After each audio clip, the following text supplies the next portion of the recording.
Hello, hello, hello, hello, hello. Good evening, fellow friends and loved ones. Yes, once again, it's an honor and a great privilege to come to your homes as we continue our weekly discussions. It's been a very wonderful month of April, and we've had numerous discussions every Sunday.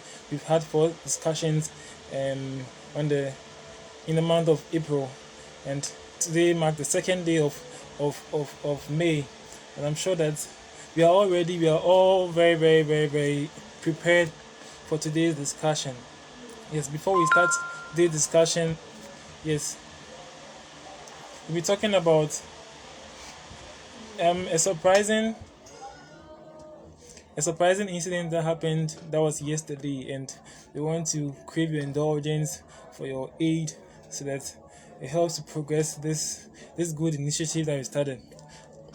So it's almost about 8 months since we began the presentation, and it hasn't been easy, but by the grace of God, yes, we've come thus far. We started in July the last year, and on and on and on and on, we've had wonderful time. We've had discussions on so many conditions, and yesterday I had a text an email on congratulating me on on on being nominated for an award. Yes, in fact, I was really surprised, but to the glory of God, yes, He does all things in His time. And so I want to thank you all for your time and for watching. And in fact, there are 2 categories of the awards, and so you help us as a foundation and as an individual to be able to get this award. And so the award is actually by Humanitarian Global Awards. Yes, it's actually the second edition, and so we're elected as a foundation to be able to acclaim or to be able to get this award. So the short code is star 800 star 1111. So the ones are 4. It's star 800 star 1111 hash, and then when you click on it, it takes you to the nominee. That's my name appears. My name appears by pressing the short code 1019. That's the first category that is on physical and mental disability. Yes, so 1019, that's on physical and mental disability. So my name is Richard Kote, and then so the when you click send or continue, it goes to the number of votes you can cast, and so this is unlimited. It's just that it costs about 7 pesos for each vote. So as many times you can text 10 votes or 20 votes or 100 votes or 1,000 votes, and then you multiply it by the 7 pesos. And so we're treating all to help to push this cause, as we also help the society. Yes, there are so many programs coming up. Yes, so many programs coming up this year. We've had health screening, and we've had talks. We've had the time with the CEO. Yes, and there's an upcoming program that is, we're having a talk in one of the church. If you want us to have a talk in your church, you can just WhatsApp us. You can just DM us on our Facebook, and we are right here to your church to give you a talk, an extensive talk on any health condition that even you propose. It will be one thing that we'll be glad to come to your homes and to also play a role. Okay, and then the second is actually on a health screening also at the Tuesday market near Manprobi. We'll be having a health screening to this. So let's watch out for these programs and other wonderful programs coming up in the mid year. And so yes, so this, and the second category actually is on the SDG 3 goals that stays on health and well-being. So we'll be talking about this, and you can text by first of all one, you click dial the short code star 800 star 1111 hash, and then takes you to the prompt by selecting one, that is to vote for. Then the subsequent one, it takes you to the number of times, the short code. The short code is 8137, and then it goes to the number of times you want to vote. You can vote 10 times, and vote 100 times, and vote 1,000 times. Yes, and the cost of each vote is 7 pesos. Yes, and so we are encouraging all of us to also participate and make this award ours. Yes, so we are treating all of us to also come on board and support this cause. If you want more information, you can log into my Facebook wall and Instagram, Twitter, Snapchat. They are all, you can just check on Facebook wall, and then you get more information on this award scheme. So I've been nominated on the physical and mental disability, and then the second one is the SDG 3 Advocate of the Year. So I'm treating, or you can DM me for any questions, and I'm sure I'll be ready. I'll be very ready to answer you. My name is Richard Kote, and so we begin today's presentation. Okay, so last week we talked about a very important condition which we all experience, that is waist pain, scientifically called sacroiliac joint dysfunction. So I'm sure everyone has had waist pain or has known someone who has waist pain, and so we had an extensive discussion on this condition called sacroiliac joint dysfunction or waist pain. So today's discussion also is very salient but quite prevalent condition, and so we talk about the condition we call stiffness of the bone, or bone stiffness and pain. So scientifically, so it's called ankylosing spondylitis, so, or bone stiffness and pain. Okay, so what is ankylosing spondylitis? As we know, or we've heard now, is a condition that mainly affects the spine. So where is your spine? Your spine is actually from your neck down to the lower back. So we have a structure that we call the spinal cord. The spinal cord is actually a very important structure that keeps us moving. Without the spinal cord, then we can't feel anything, we can't move, we can't do anything. So God has implanted a structure called the spinal cord into our body to give us enough structure, and also to give us ability to perform activities like even raising my hands, even talking, even smiling, even looking in your face in the camera. Yes, so I want to thank you all for watching. I can see some people coming on board to watch. Okay, thank you very much. And so we're talking about the spinal cord. Yes, it's a very important structure. In relation to this condition we're talking about today, ankylosing spondylitis. This bone stiffness or pain actually occurs when there is stiffness in the spine region. Okay, it mostly affects this part of the body: the neck, the back, and the pelvis. The pelvis is actually around your waist region. So your waist, the inner part of your waist, we have a structure we call the pelvic bone. The pelvic bone, we'll be showing some structures or some pictures that shows the pelvic bone, and I'm sure you would appreciate this structure we call the pelvic bone. So this stiffness occurs around the neck, and then your back, and then the pelvis region. And so when you have stiffness around this region, we call it ankylosing spondylitis. So actually the back has so many bones that are arranged in order. That is small bones from your neck to your upper back, to your mid back, and to your lower back. These bones actually sit on each other. So if this one bone, this another bone, they sit on each other, but they don't sit on each other directly. In between two bones, we have a structure we call the disc, the intervertebral disc. It's a fluid-like component that prevents the bone from interacting with each other. Otherwise, when they crash against each other, they will cause pain and then very much discomfort.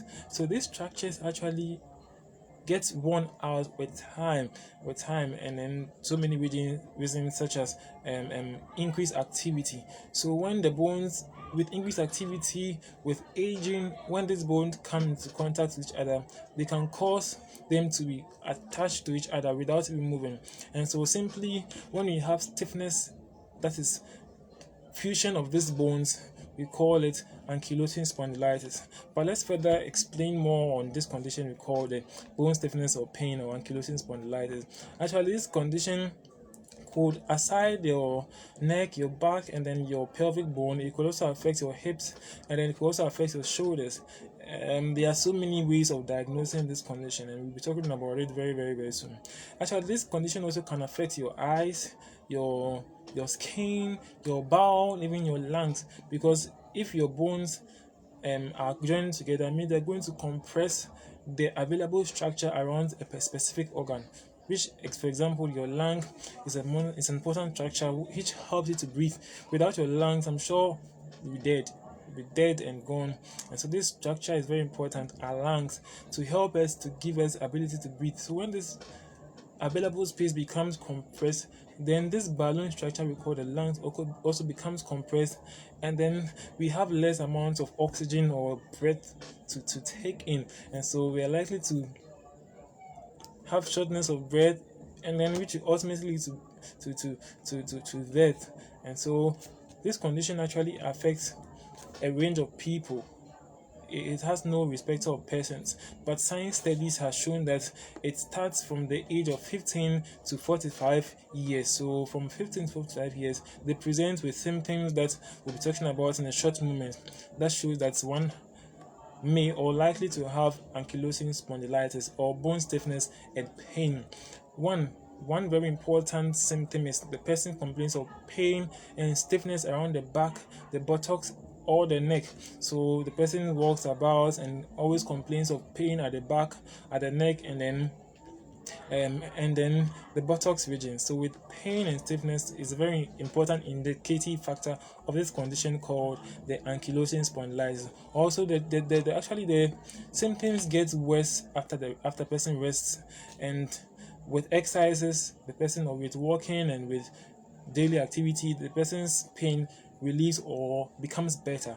When we talk about reliefs with the pain gets worse after rest, it means when the person sleeps and wakes up, immediately after waking up, the person complains of pain, because in the position of poor blood supply around the bones region, as I mentioned earlier on, you have bones stitched on each other. So when there's cartilages in between the bones have lost their ability to keep the bones apart, the bones stitch on each other like this, and then they scratch. So when you sleep, there's poor blood supply around the bones, and this will cause pain. So when the person wakes up, the person complains of pain, but with increased activity, there's enough blood supply to bring back the person's activity, and the pain reduces.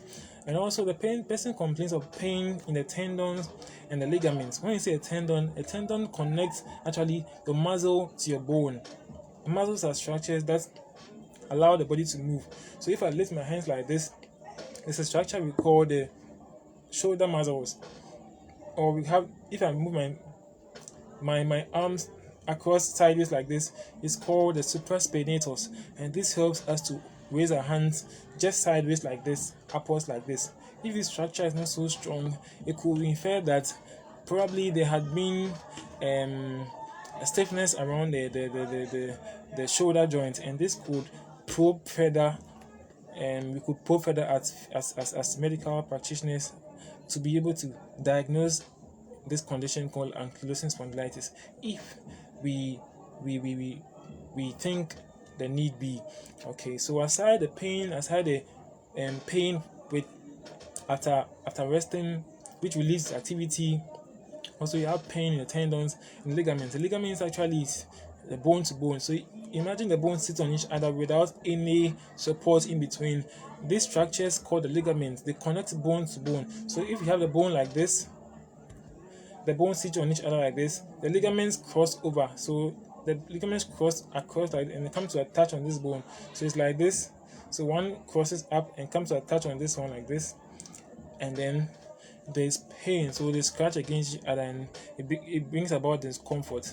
So what causes ankylosing spondylitis? One may ask.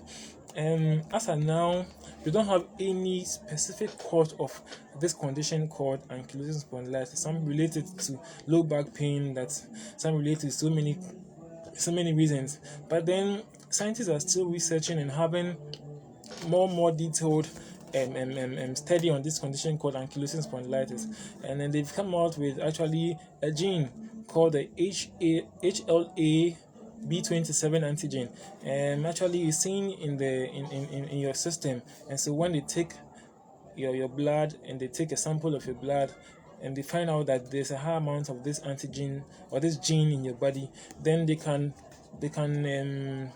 say you are likely to have or you have ankylosing spondylitis, the HLA-B27 antigen. So HLA means human leukocyte antigen B27. Okay, so when you have this gene, sorry, not antigen, this gene in your body, you're likely to be narrowing to this condition we call ankylosing spondylitis. Okay, so this condition actually, among people who test positive with ankylosing spondylitis, about 9 out of 10 of them have this gene. About 9 or 10 of them have this gene. So some of them can test positive and not have this gene, but there are very few cases that about 10% of them will not have this gene. And also the general population, according to a study carried out in the United States of America, is stated that about 8% of the population tend to have this condition we call the ankylosing spondylitis. There are so many risk factors. If you compare the weather condition outside, that is very less sunlight, it means it will infer that there will be poor bone formation, and then there'll be poor maintenance of the structural components of the bone, which is calcium, which is obtained by vitamin D. So vitamin D helps also to allow the bone growth to be very good.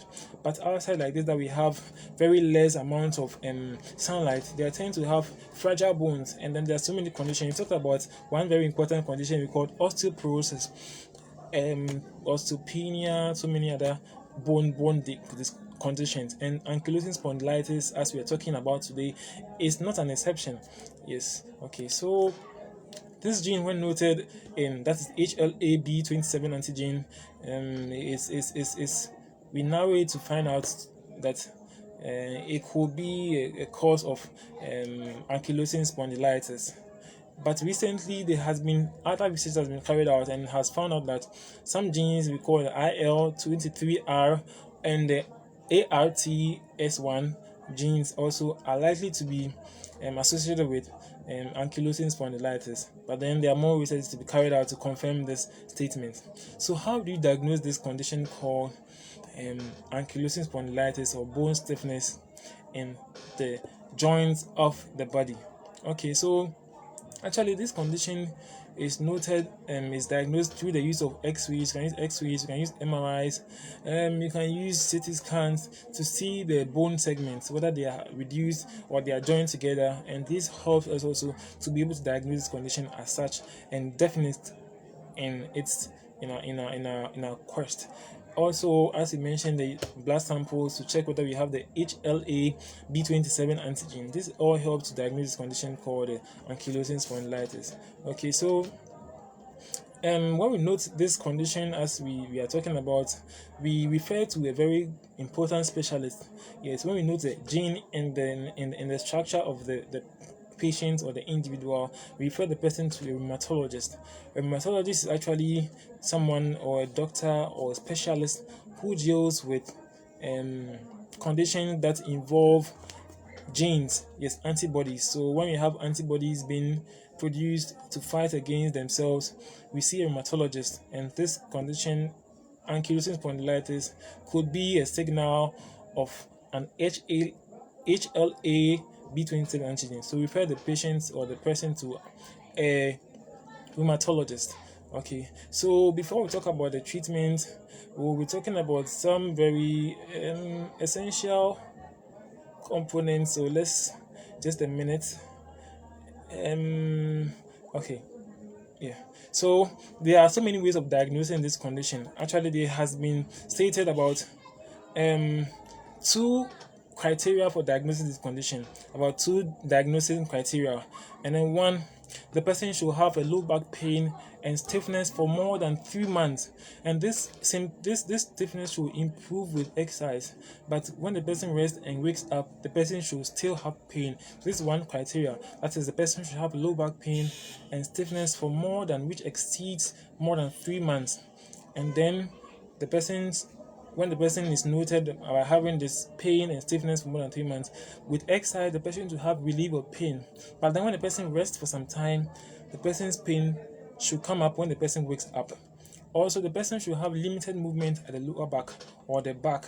So when you ask the patient to bend like this, the patient should have limited movement and should complain of pain either forward, to the side, or even mostly to the forward or to the sideways. The patient should have limited movements and should complain of pain around the back region. Also, another very important way of diagnosing this condition is through the use of X-rays. And so we are noted that there could be fusion of the bones at the lower back or the neck and the mid back, and these are very important. And so we note also that there are also sometimes inflammations around the region of the stiffness, and so we have something we call sacroiliititis.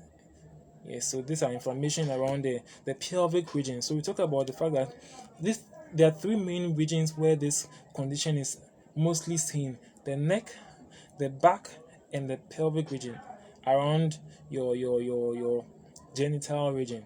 So around the genital region, behind the genitals are very important bones, 2 bones which sit together and are joined together like this. We call the pelvic bone, comprising of the ischium, the pubis, and then the ischium, pubis, and the ilium. The ilium, ischium, and the pubis. These are very important bones that help to carry our organs, our genital organs, in shape. Okay, so there are actually ways of grading this condition, this ankylosing spondylitis, and one thing that we have to note is that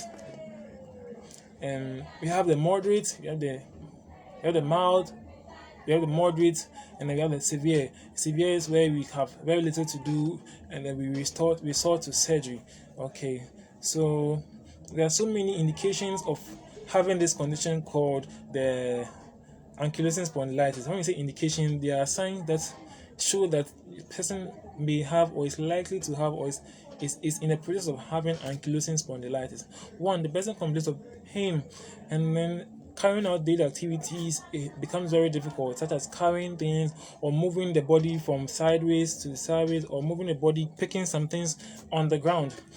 And also the person has weakness and then loss of muscle performance, that is, carrying things and moving things from one side to the other becomes difficult. And the person also has fatigue. The person gets tired very easily, and a loss of flexibility and the range of motion, that is, changing direction like this. The person has very limited movement in terms of carrying out activities. Okay, aside these, they are very important. We call them contraindications in terms of treating this condition. So we have a condition we call osteopenia. I'm sure we talked about osteopenia before, and actually is a disorder in the bones And when this is noted, that is, we have infection in the bone, we take very, very important caution, because there could be fragile bones, there could be weak bones, which when the bones get broken totally, in fact, the person could be paralyzed, the person could die, there could be so many complications. It could affect organs around where the infection is. There could be something we call thromboembolism, so many conditions. And so let's take notes. If you have a bone infection, we take very, very, very, very important notes. Okay, so how do we diagnose? How do we seek to find out or diagnose this condition? We take your history, whether you have pain when you wake up from sleep, and whether your pain is aching, whether your pain is dull. So many questions that we ask you. We ask you the history, how many months this pain has occurred. If it's more than 3 months, then it means it brings our mind to ankylosing spondylitis. And if you have stiffness, we carry out several tests. One very important test is we call the Schober test. I remember my lecturer. He's not a professor, Professor Bello. I salute you, Professor Bello. Yes, and so he talked about Schober test, and in fact his lecturing was very important. I enjoyed it very much. So Schober test, this helps to measure the level of restricted movement at your lower back. And so if you have restricted movement at the lower back, then you could have likely ankylosing spondylitis. You could ask of your social history, where you live, your activity level. You could ask you what work you do, how long you exercise, and so many questions. But aside these ones, we medical doctors also prescribe medications. We have medications to reduce inflammation, where in the case of the early stage, where the bones have not really fused, but they're fusing together. So we give drugs such as NSAIDs, non-steroidal anti-inflammatory drugs. This helps also reduce inflammation, also helps improve the mobility or movement around the joints area. Okay, so some of the standard care of treatment of ankylosing spondylitis, we have, as we mentioned earlier on, pain medications, and then also exercise. So we can assess the patient with exercise pattern when the person feels the pain. We can also check through the Schober test. That is when the patient bends forward. We can measure the line of movement. So there are standard measurements that when the patient exceeds, or the patient doesn't exceed or doesn't reach that level, means the patient has stiffness in the spine. And so we can say the person has ankylosing spondylitis. And so the person also has difficulty in terms of carrying activities at home, and has relatively poor posture. The person could have stoop posture, that is the forward turning, the upper back coming forward, or bent forward like this. That we call kyphosis. Kyphosis. When you have your upper back bent forward, we call it kyphosis. Okay, so functional wise, the person will be reduced in terms of carrying out activities. And also we have an assessment protocol we have called palpation. So we use our thumb to press your back region. If you complain of pain, or if you complain of difficulty in terms of discomfort, this helps us also to be able to narrow down to having ankylosing spondylitis or bone stiffness and pain. Okay, so there are special tests. You have the cervical rotation test. These are all scientific tests that physiotherapists go through. I won't boggle your mind about it. And so we have this modified Schober test, which I'll be showing some pictures very, very soon. And this helps us to, as physiotherapists, to diagnose this condition very, very effectively, because we are actually somehow the first point of contact in terms of the patient complaints if the patient doesn't see the medical doctor. Other conditions such as hyperparathyroidism, these are all scientific terms. I don't think you might know them. You have paraplegia, that is weakness or loss of movement in your lower back or in your legs. And you have tuberculosis, we have cancer, we have synovitis. These are all conditions that could look like ankylosing spondylitis, but due to our tests that we carry out, we can rule out these other conditions which seem or they look like this condition. Okay, so now we talk about treatment. Yes, treatment.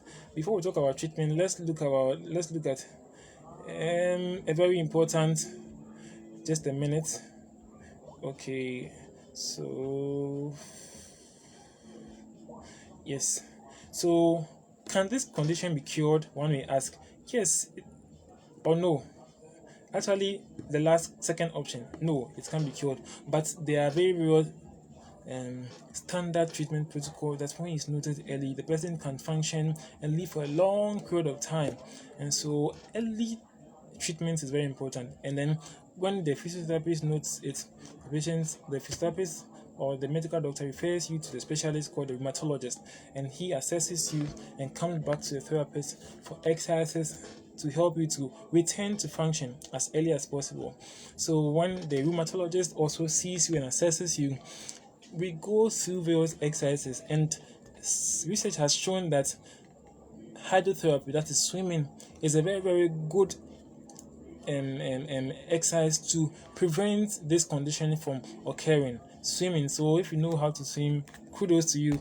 If you don't know how to swim, in fact, we have to learn. We have to learn, because I actually don't know how to swim, but can you imagine? Yes, we need to learn how to swim. So let's see our target for the year: learning how to swim.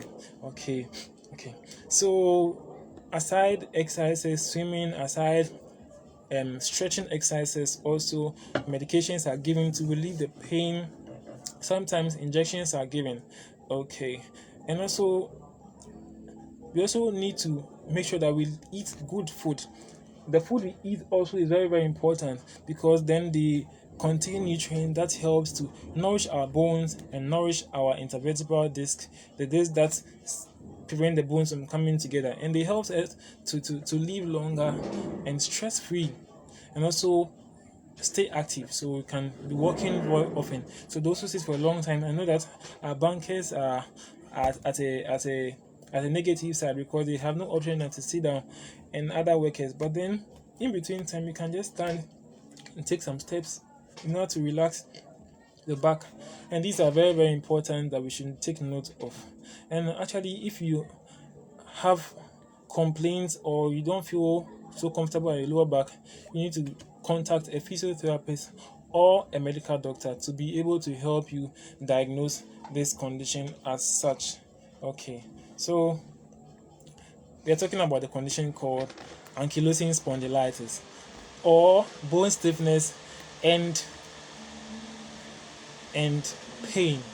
Okay, so let's talk about some treatment protocols. We mentioned about exercise, we mentioned about medications, we mentioned about stretching exercises, and also we have a device we call the hot pack. So if you have pain at your lower back or your mid back or neck, we put a hot pack at the back to relax the muscles and also to reduce inflammation at your back. This actually has no side effects. So when you see a physiotherapist, we opt for hot pack to relieve your pain compared to the medication. But the medications also actually sometimes when the pain is so severe, the medications are actually the best resort. Okay, so treatment starts as early as possible, as we say, as early as possible. So we're talking about ankylosing spondylitis, and then so we now move on to the pictures. I'm sure we are all waiting for the pictures, because I've been talking for a long time, and so we move on to the pictures. Yes, so let's stay tuned for the pictures. Okay. I'm sure we are all geared up for the pictures. Today we have a lot of pictures though. So all right. So let's see.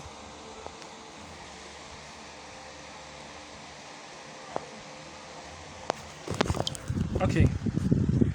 So this is our topic. This was what we proposed on our social media handlets before today, and so you can see the topic here: ankylosing spondylitis. I think I should increase the light intensity a little bit. Yes. Okay, so I'm sure you can see now. Ankylosing spondylitis. Yes. Okay, so this is actually the back. I mentioned we have so many bones at the back. These ones are called the bones, the vertebrae. So in between the vertebrae, this is the vertebrae, the bone vertebrae. This is the vertebrae, and this is also the vertebrae. In between them, we have the intervertebral disc. So this is the intervertebral disc. This one. These are the cushion discs that prevent the bone from interacting with each other. But when you have this disc worn out, then we have these bones coming together, and then they could cause stiffness, or we say ankylosing spondylitis. Okay, so this is also an animated form. You can see the yellowish structure showing the pain level at the back. Okay, so this is a summary of what we are talking about. Yes, so you can see the intervertebral disc here. You can see another one too here. We compare this one. This is almost gone. You can see it's almost gone. Half of this one is totally gone. So this is called the ankylosing spondylitis. Actually, this is a very severe form of the ankylosing spondylitis. This is a normal vertebrae and then the normal intervertebral disc. These are called intervertebral disc. Okay, so this is what we call the pelvic. So this whole thing I mentioned here, pelvic. We have the bladder here, we have organs here, we have so many structures here. The baby also sits here for 9 months before coming out. And so the whole structure we call is called the pelvis. The pelvis. This is called the ischium and pubis. These are all segments of the bone. And this is the sacrum. This whole structure is called sacrum. This structure is called a sacrum. Sacrum. Okay. And this is called a pubic symphysis. It's called a pubic symphysis. Pubic symphysis. Okay. And this is actually an X-ray showing the stiffness at your lower back. This is extreme stiffness at the lower back, and this actually causes pain and discomfort at the lower back. Okay, so these are conditions that look like ankylosing spondylitis, chronic lower back pain, rheumatoid arthritis, fibromyalgia, psoriatic arthritis, and neuropathic arthritis. Okay, these are all conditions that look like, but these are not actually. These actually help to rule out ankylosing spondylitis. But if these conditions are found and ankylosing spondylitis is not found, we take it out and treat them when we find them as such. Okay, so this is actually a very good. So this is the moderate stage of the ankylosing spondylitis. You can see the bone fusing. This is a moderate stage. So if care is not taken, this whole thing could disintegrate and the bone could fuse totally. So this is called ankylosing spondylitis. This is the intervertebral disc that is depreciating or degenerating. Okay, so you can see the ankylosing spondylitis here very, very visibly. Okay, this is an X-ray again. So this is what I'm talking about, the modified scuba test. So we ask the patient to bend forward.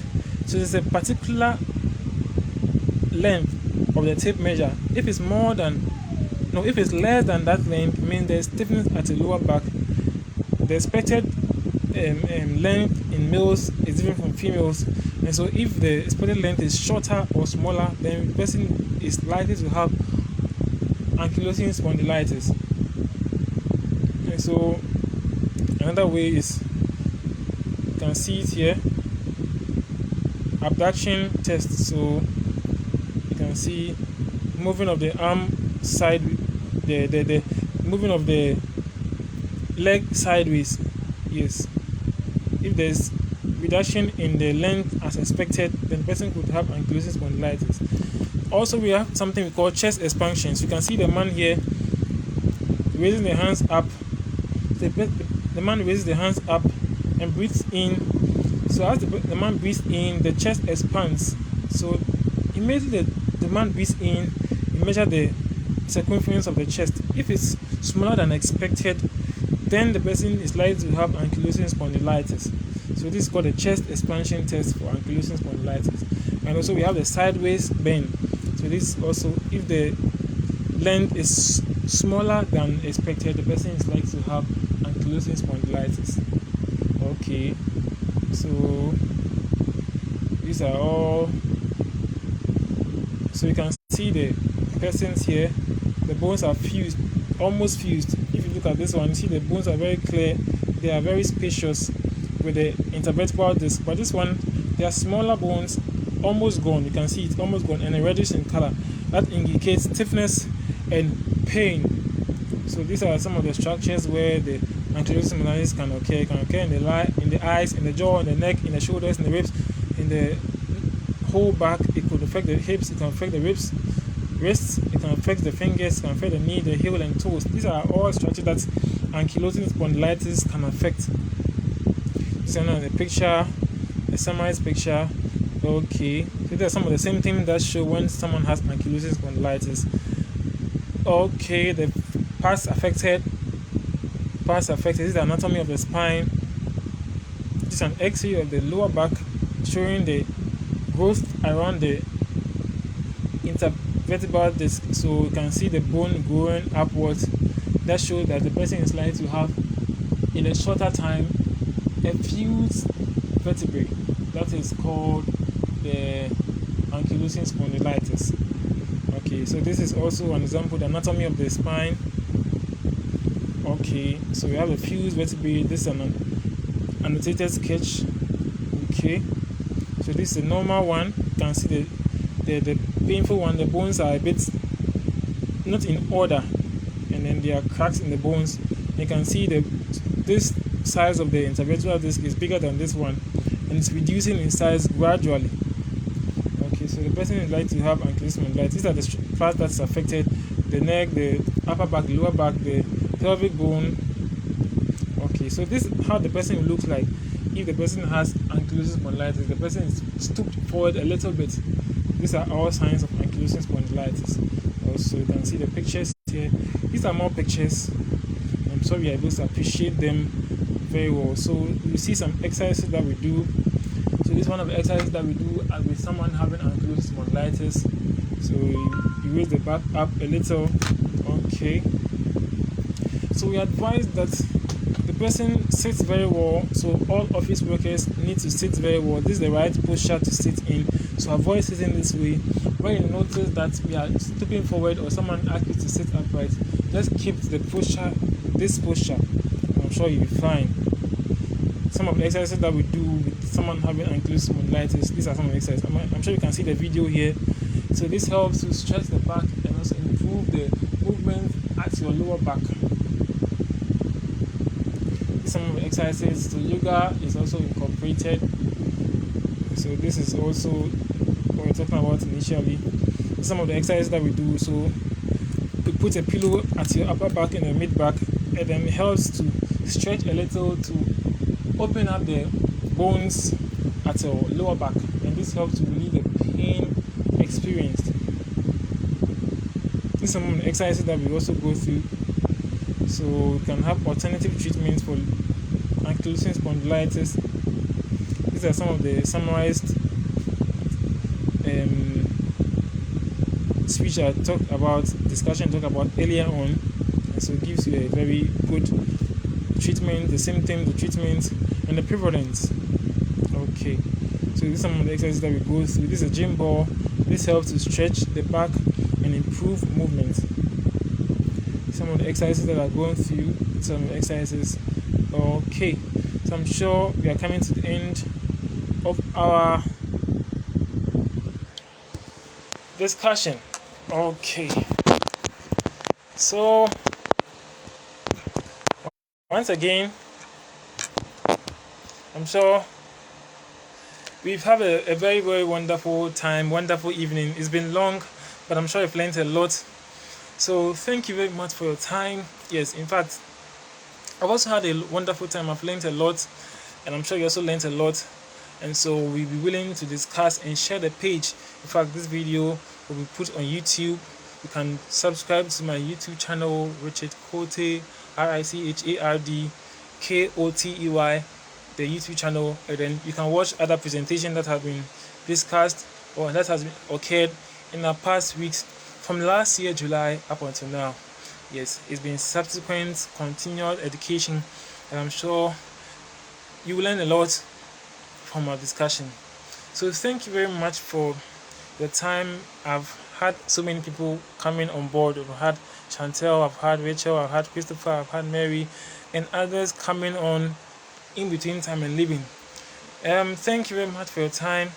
And before we leave, we want to appreciate all those who have been praying for us and supporting us as we've been nominated in 2 categories of the upcoming awards. And so help us watch onto our social media handlets, which will be putting on as often as possible the way to vote for us. So categories, we have one, the SGD3 Advocates of the Year Award. The second one is the Physical and Mental Disability Award. And so let's all press on to help us to achieve this aim, and to the glory of God, we'll offer our best to society, and I'm sure we'll have a wonderful time. Okay, so before we close, we'll be talking about our next condition. I'm sure this condition is, we've not really experienced it before, but well, next week I'm sure we'll have another time to discuss this condition. So our condition for next week, actually, it's titled, okay, it's titled, I'm sure you want to listen to it. Okay, so before we mention the next topic, any questions, please? Any questions? Any questions? Any questions? You have about a minute to ask any questions. Okay. Any question? Any question?